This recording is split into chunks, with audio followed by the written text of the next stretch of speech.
먼저 제1부 구약 성경에 나타난 성인들 중에 이제 제7강의로 유다 왕국의 예언자인 성 이사야, 성 예레미야, 성 미카에 대해서 알아보도록 하겠습니다.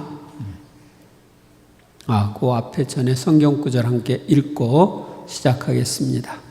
행복하여라. 악인들의 뜻에 따라 걷지 않고 죄인들의 길에 들지 않으며 오만한 자들의 자리에 앉지 않는 사람, 오히려 주님의 가르침을 좋아하고 그분의 가르침을 밤낮으로 되새기는 사람, 그는 시냇가에 심겨 제때의 열매를 내며 잎이 시들지 않는 나무와 같아 하는 일마다 잘 되리라.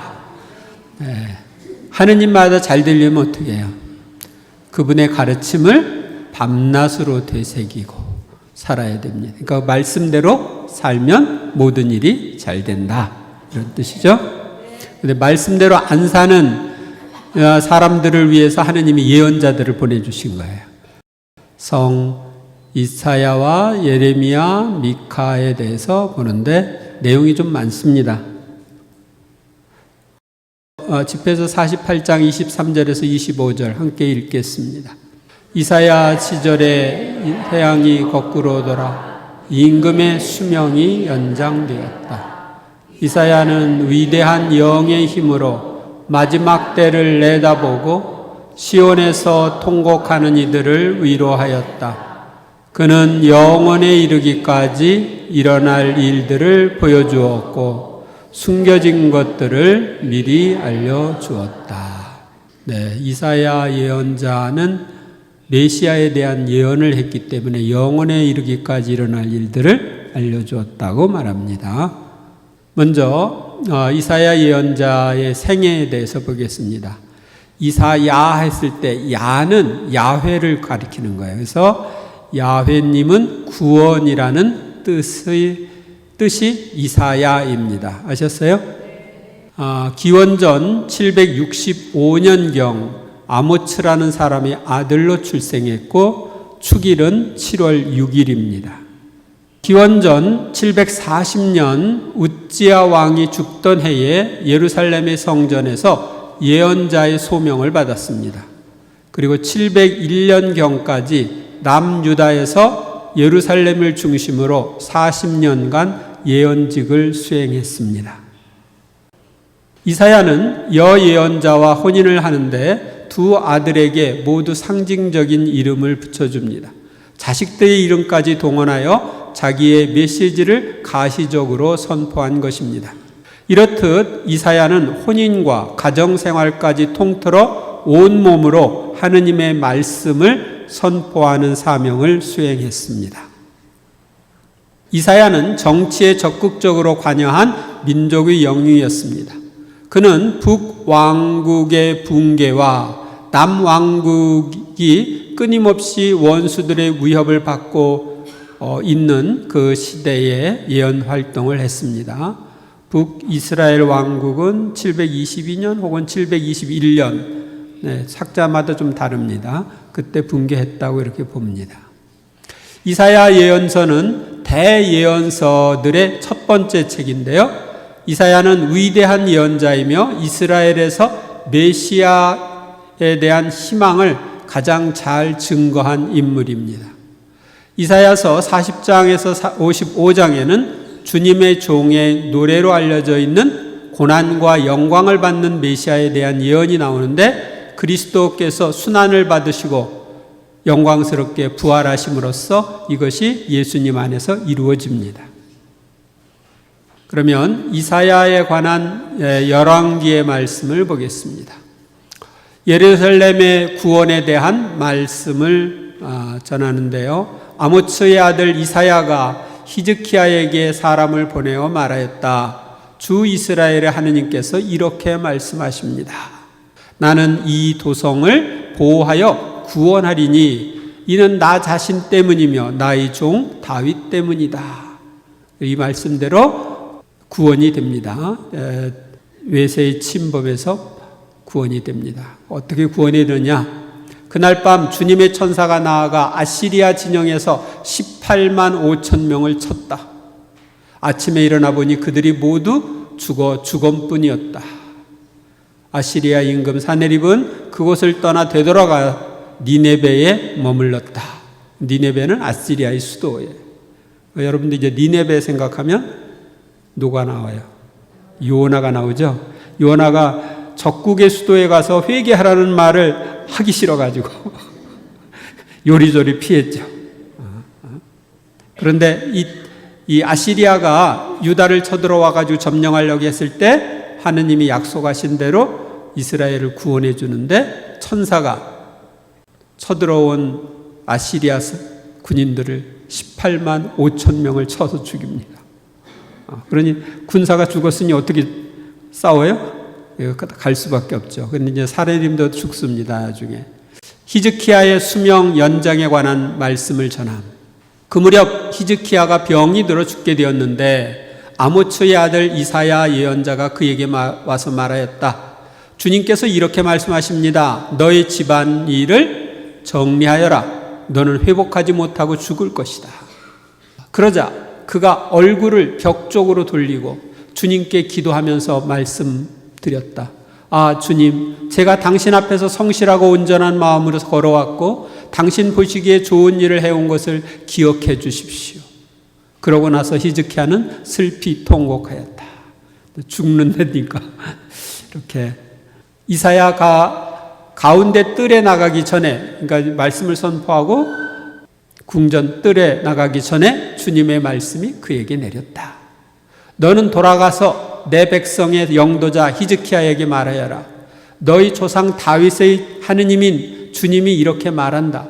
나는 네 기도를 들었고 네 눈물을 보았다. 이제 내가 너를 치유해 주겠다. 사흘 안에 너는 주님의 집에 올라가게 될 것이다. 병들어서 죽으려고 하는데 이제 치유해 주겠다고 약속합니다. 그래서 나중에 이제 이 15년 동안 수명이 연장됩니다. 그 다음에 바빌론 포로 생활에 대한 예언을 전합니다. 열왕기서에 보면 이사야가 히즈키야에게 말했다. 주님의 말씀을 들으십시오. 보라, 내 궁궐에 있는 모든 것과 내 조상들이 오늘날까지 쌓아온 것들이 바빌론으로 옮겨져 하나도 남지 않을 날이 다가오고 있다. 주님이 말한다. 그러니까 바빌론 포로 생활을 할 거다, 바빌론에 망할 거다 하는 것을 알려주는 거죠. 너에게서 태어날 아들들 가운데 더러는 끌려가서 바빌론 왕궁의 내시가 될 것이다. 히즈키야가 이사야에게 말하였다. 그대가 전한 주님의 말씀은 지당하오. 그러면서도 그는 내가 살아있는 동안에 평화와 안정이 지속되기만 한다면야 하고 생각하였다. 망할 것도 하느님의 말씀이니까 지당하오 하고 받아들이는 걸 볼 수 있죠. 우리는 왜 그러는데 왜를 안 합니다. 이사야 예언서에 있는 말씀들을 보겠습니다. 이사야 예언서는 1장에서 39장까지를 제1부로, 40장에서 55장까지를 제2부로, 56장에서 66장까지를 제3부로 나누고 2부와 3부는 이사야 예언자의 제자가 쓴 것으로 보는 학자들도 있습니다. 그러나 우리는 그냥 이사야가 썼다고 이렇게 보고 생각해도 됩니다. 이사야의 소명. 이제 어떻게 해서 소명을 받았나? 우찌야 임금이 죽던 해에 나는 높이 솟아오른 어자에 앉아 계시는 주님을 배웠는데 그분의 옷자락이 성전을 가득 채우고 있었다. 그러니까 성전에서 기도하고 있었던 것이죠. 성전에서 기도하면서 성전에서 주님을 뵙는 거예요. 그분 위로는 사랍들이 있었는데 저마다 날개를 6씩 가지고 둘로는 얼굴을 가리고 둘로는 발을 가리고 둘로는 날아다녔다. 사랍이라는 것은 세라핌 천사들을 가리킵니다. 그리고 그들은 서로 주고받으며 외쳤다. 거룩하시다, 거룩하시다, 거룩하시다. 만군의 주님, 온 땅에 그분의 영광이 가득하다. 우리 지금도 거룩하시다, 거룩하시다 하죠? 우리가 미사 때 그렇게 하는데 천사들이 같이 해요. 지금 거룩하시다는 거 천사들의 외침이에요. 그 외치는 소리에 문지방 바닥이 뒤흔들리고 성전은 연기로 가득 찼다. 나는 말하였다. 큰일 났구나. 나는 이제 망했다. 나는 입술이 더러운 사람이다. 입술이 더러운 백성 가운데 살면서 임금이신 만군의 주님을 내 눈으로 뵙다니. 그러니까 자신이 죄인이라는 것을 인정하고 두려워합니다. 그러자 사랍들 가운데 하나가 제단에서 타는 숯을 붓징계로 집어들고 손에 들고 나에게 날아와 그것을 내 입에다 대고 말하였다. 자, 이것이 너의 입술에 닿았으니 너의 죄는 없어지고 너의 죄악은 사라졌다. 그래서 죄를 먼저 없애주고 하느님께서 이제 일꾼으로 부르시는 겁니다. 그때 나는 이렇게 말씀하시는 주님의 소리를 들었다. 내가 누구를 보낼까? 누가 우리를 위하여 가리요? 죄가 있지 않습니까? 저를 보내주십시오 하고 이제 이사야가 하느님께 아뢰는 것입니다. 그래서 예언자로 부름을 받는 거죠. 이사야의 예언서에 보면은 임마누엘 메시아에 대한 예언이 나옵니다. 이사야가 말하였다. 다윗 왕실은 잘 들으십시오. 여러분은 하는 사람들을 성가시게 하는 것으로 부족하여 나의 하느님까지 성가시게 하려 합니까? 그러므로 주님께서 몸소 여러분에게 표징을 주실 것입니다. 보십시오. 젊은 여인이 잉태하여 아들을 낳고 그 이름을 임마누엘이라 할 것입니다. 임마누엘은 무슨 뜻이에요? 하느님께서 우리와 함께 계시다 하는 뜻이죠. 그래서 하느님이신 분이 이 세상에 오실 것을 예고합니다. 그 다음에 메시아와 평화의 왕국에 대한 예언을 합니다. 이사이의 그루터기에서 햇순이 돋아나고 그 그루터기에서 새싹이 움트리라. 이사이는 다윗의 아버지죠. 거기에서 햇순이 돋아난다. 다시 말하면 이사이의 후손 가운데 메시아가 온다. 다윗의 후손 가운데 메시아가 온다 하는 것을 알려주죠. 그 위에 주님의 영이 머무르니 지혜와 슬기의 영, 경륜과 용맹의 영, 지식의 영과 주님을 경외합니다. 그는 주님을 경외함으로 흐뭇해하리라. 메시아 안에 내리는 하느님의 영, 성령. 여기서 성령 7은이 나온 것입니다. 그래서 이제 메시아가 와서 세상이 바뀌는데 어떻게 바뀌냐? 늑대가 새끼 양과 함께 살고 표범이 새끼 염소와 함께 지내리라. 송아지가 새끼 사자와 더불어 살쪄가고 어린아이가 그들을 몰고 다니리라. 암소와 곰이 나란히 풀을 뜯고 그 새끼들이 함께 지내리라. 사자가 소처럼 여물을 먹고 젖먹이가 독사굴 위에서 장난하며 젖떨어진 아이가 살무사굴에 손을 디밀리라. 근데 메시아가 왔는데 이게 이루어졌어요? 안 이루어졌죠? 나의 거룩한 산 어디에서도 사람들은 악하게도 패덕하게도 행동하지 않으리니 죄가 없어지는 거예요. 바다를 덮는 물처럼 땅이 주님을 알므로 가득할 것이기 때문이다. 그런데 이 세상 모든 사람이 주님을 알고 있어요? 아니요. 메시아가 왔는데 왜 이게 안 이루어졌냐? 이 내용은 메시아가 재림할 때 이루어질 것입니다. 그래서 이 메시아가 재림하셔서 새하늘 새 땅의 새 시대가 되면 이 말씀도 이루어집니다. 응? 빨리 왔으면 좋겠죠? 그러면 제가 이런 강의를 안 해도 되는데. 그 다음에 그 이사야서에 보면 주님 종의 노래가 있습니다. 첫째 노래. 여기에 나의 종이 있다. 그는 내가 붙들어 주느니 내가 선택하니 내 마음에 드느니다. 내가 그에게 나의 영을 주었으니 그는 민족들에게 공정을 펴리라. 이것은 예수님이 세례를 받고 올라오셨을 때 성령이 비둘기 모양으로 내려오시면서 이는 내가 사랑하는 아들, 내 마음에 드는 아들이다 하는 소리가 들렸죠. 그 내용을 미리 보여주는 거예요. 하느님의 마음에 드느니 그리고 영을 주었다는 것을 알려줍니다. 주님인 내가 의로움으로 너를 부르고 내 손을 붙잡아 주었다. 내가 너를 빚어 만들어 백성을 위한 계약이 되고 민족들이 빛이 되게 하였으니. 그러니까 메시아는 백성을 위한 계약, 지금은 신약 시대에 살고 있죠. 예수님 맺은 새로운 계약. 민족들의 빛이 되었으니 보지 못하는 눈을 뜨게 하고 갇힌 이들을 감옥에서 어둠 속에 앉아있는 이들을 감방에서 풀어주기 위함이다.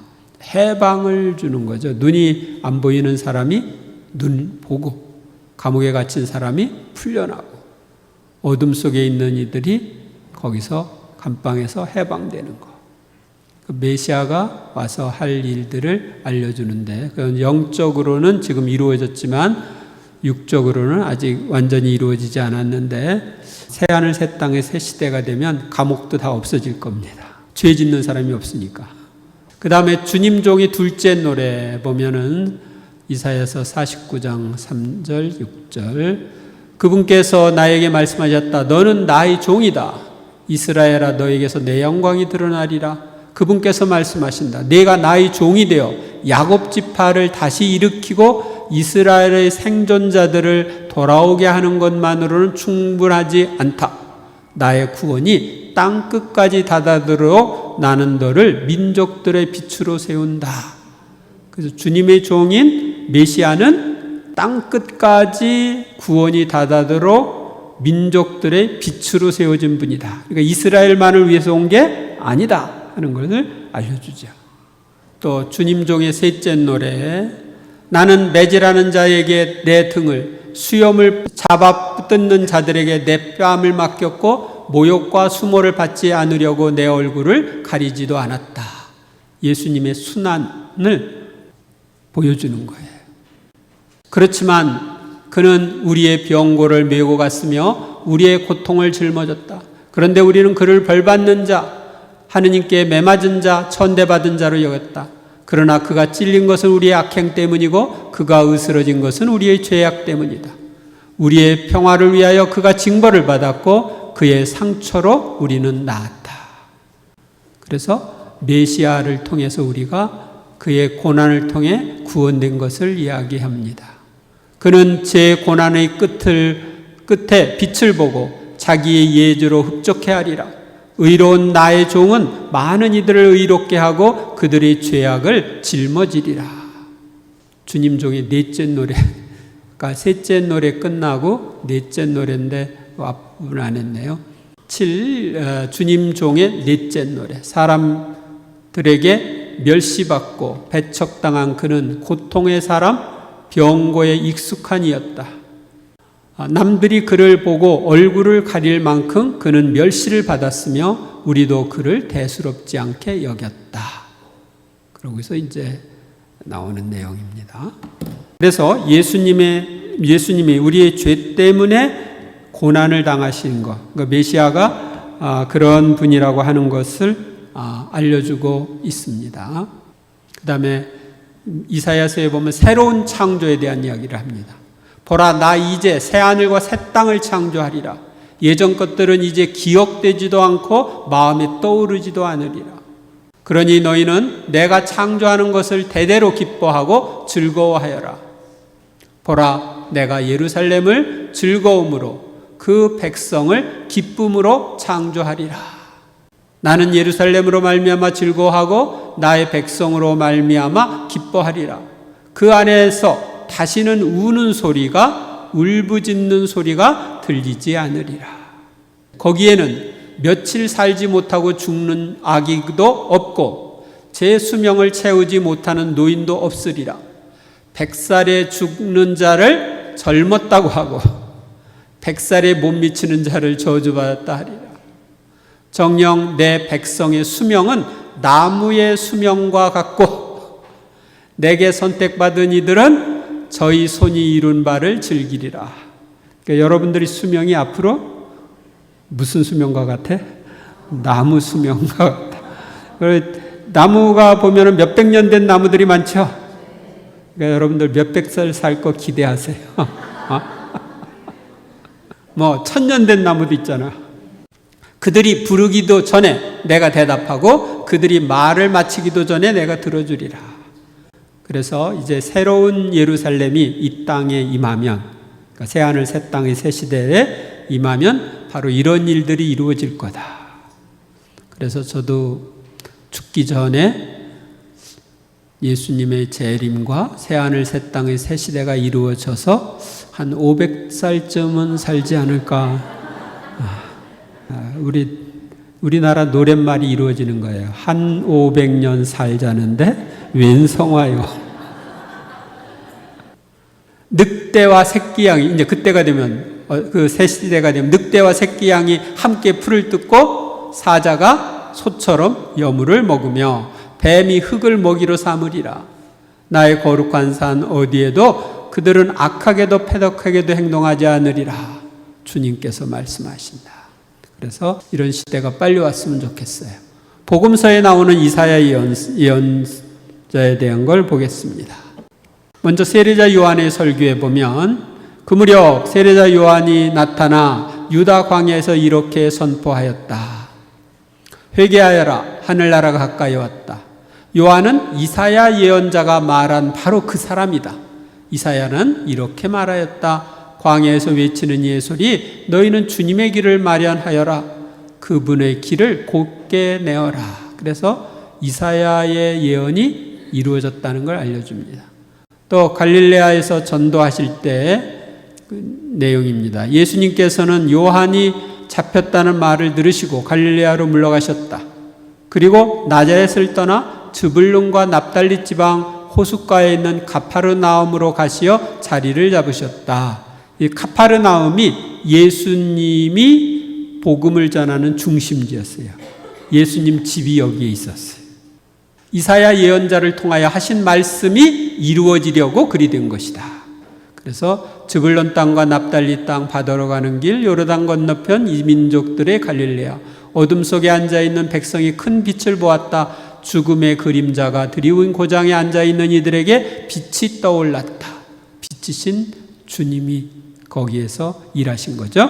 그래서 이 말씀이 이루어지려고 예수님이 카파르나움에 자리를 잡으셨다 하는 걸 알려줘요.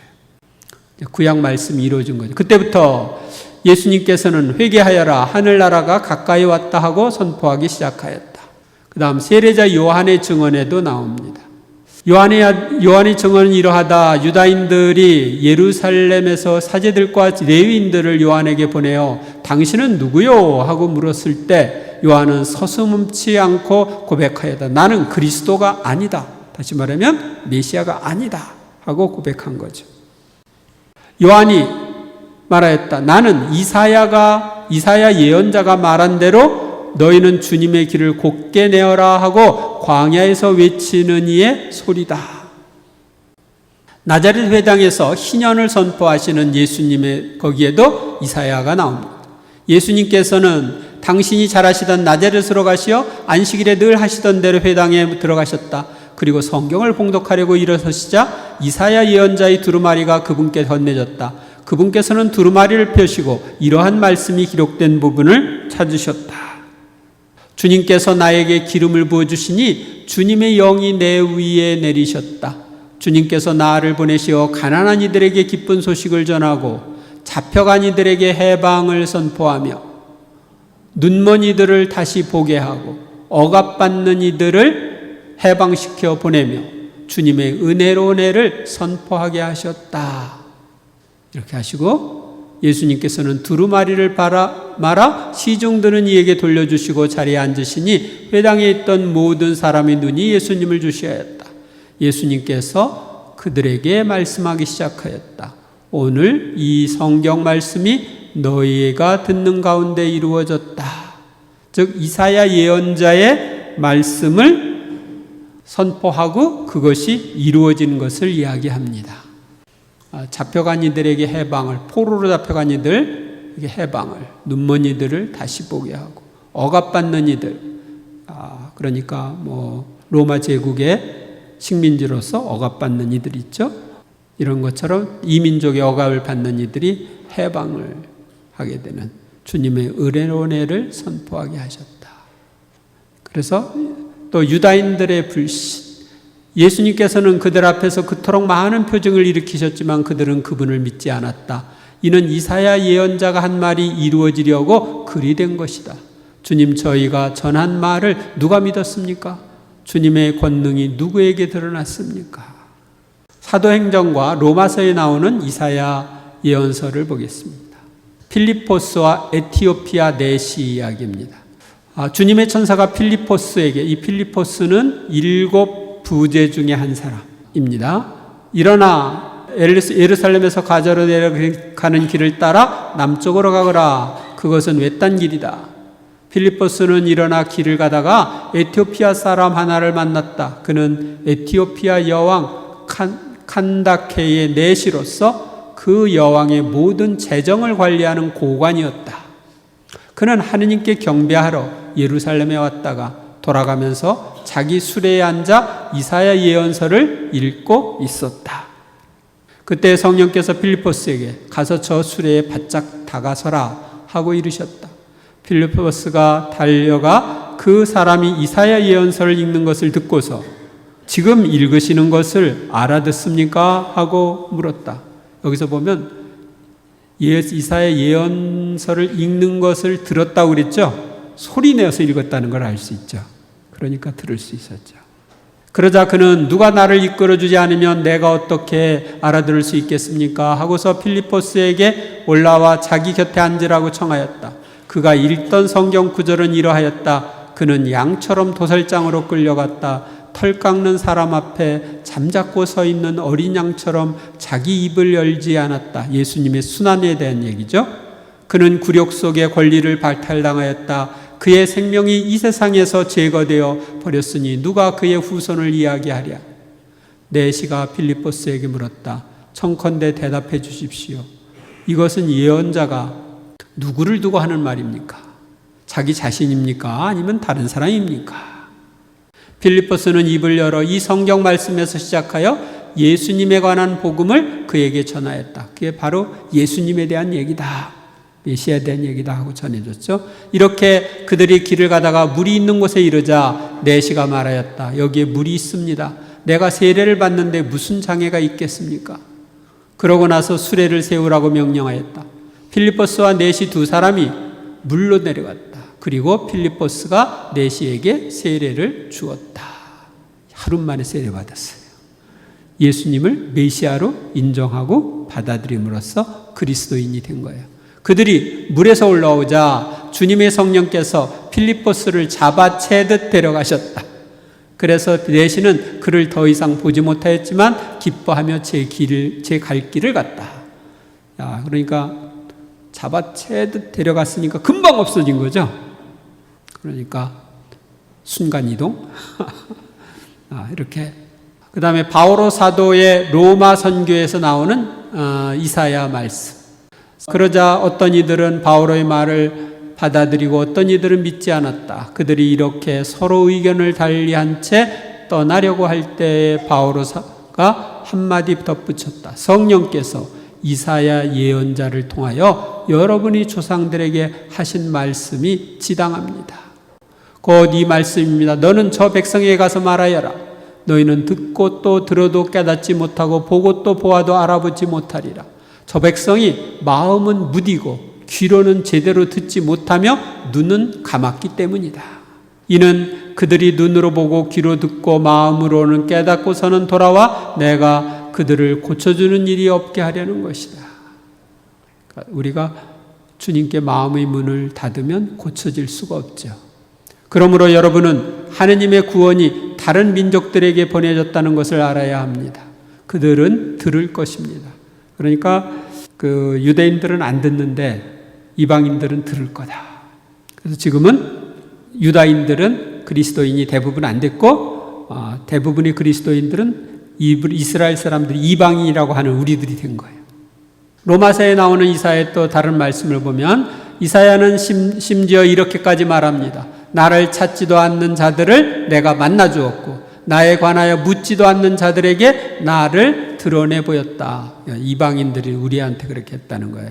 그러나 이스라엘에 관해서는 이렇게 말합니다. 복종하지 않고 반항하는 백성에게 나는 온종일 팔을 벌리고 있었다. 기다리는데 안 오는 거예요. 이사야는 또 이렇게 말합니다. 이사야의 뿌리에서 줄기가 솟아나리니 그가 일어나 민족들을 다스리고 민족들은 그에게 희망을 걸리라. 희망의 하느님께서 여러분을 믿음에서 얻는 모든 기쁨과 평화로 채워주시어 여러분의 희망이 성령의 힘으로 넘치기를 바랍니다. 그래서 이렇게 성경에는 이사야 예언자에 대한 이야기가 나오는데, 이사야 예언자의 성덕과 교훈. 이사야 예언자는 성전에서 하느님과 천사들이 발현을 보았을 때 자신이 죄인임을 인식하였습니다. 그러나 죄를 용서받은 후에는 내가 누구를 보낼까? 누가 우리를 위하여 가리요? 하는 주님의 말씀을 듣고 죄가 있지 않습니까? 저를 보내주십시오 하고 아뢰었습니다. 하느님의 부르심에 적극적으로 응답하는 자세는 우리가 본받아야 할 자세입니다. 이사야 예언자는 유다가 위기에 처한 시기에 구체적인 현실을 토대로 가르침을 전해주었습니다. 그는 옳은 길을 가지 않는 유다를 호되게 질책하며 현세에 내릴 하느님의 심판이 그들 위에 곧 닥칠 것을 강력하게 경고했습니다. 유다는 하느님께 불충하고 우상을 숭배하며 교만하고 사악하며 부도덕하고 그릇된 행동을 부끄러워할 줄 모른다고 비판했습니다. 우리도 이웃을 사랑하는 마음으로 그들의 잘못을 깨우쳐 줄 필요가 있습니다. 이사야는 우상 숭배를 청산하고 하느님께 충실할 것을 권고하며 거칠애뿐인 의식에 치중하기보다 악을 멀리하고 선을 행하며 정의를 세우라고 충고했습니다. 이사야는 믿음의 사람이었습니다. 그리하여 다른 나라들이 위협 속에서도 물질과 군사력보다는 철저히 하느님께 신뢰할 것을 요구하였습니다. 그는 청중들에게 전능하신 하느님을 신뢰하고 믿는 대로 살 것을 호소했습니다. 그래서 아까 그 믿음대로 응답하셔서 적들의 공격으로부터 예루살렘을 구해주시는 하느님을 볼 수 있죠. 우리도 이사야의 믿음을 본받을 필요가 있습니다. 이사야 예언 중에서 특별히 눈에 띄는 것은 앞으로 오실 메시아에 관한 내용입니다. 특히 주님 종의 넷째 노래는 우리의 죄를 속죄하기 위한 메시아의 순환이 잘 예언되어 있습니다. 이사야는 앞으로 올 메시아의 역할과 메시아를 통해 이루어질 일들을 예언함으로써 우리가 예수님을 메시아로 알아보게 하였습니다. 그것이 예수님 안에서 이루어졌으니까.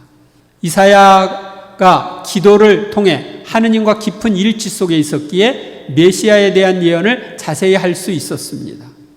우리도 이사야처럼 하느님과 깊이 일치하는 생활을 하도록 해야 하겠습니다.